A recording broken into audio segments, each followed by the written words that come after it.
Score पर एक बड़ा विकेट मिला है।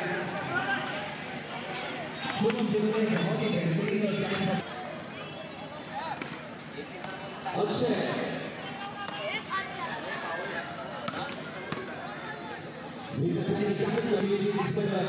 विकेट मिला और अब नए बल्लेबाज अक्षय स्ट्राइक पे होंगे और स्पिन करना चाहते थे विकेट थोड़े से चले दोनों खिलाड़ी उसके पीछे लेकिन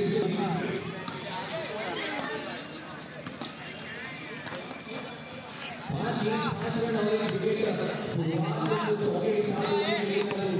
जो वापसी की है गेंदबाज सीजन में तो पानी धरती नहीं है पहले ही चौका लगा दूसरी गेंद से इसके बाद लीग को फेल कर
अच्छी गेंदबाजी हो रही है अच्छी बल्लेबाजी भी लेकिन अच्छा स्कोर किया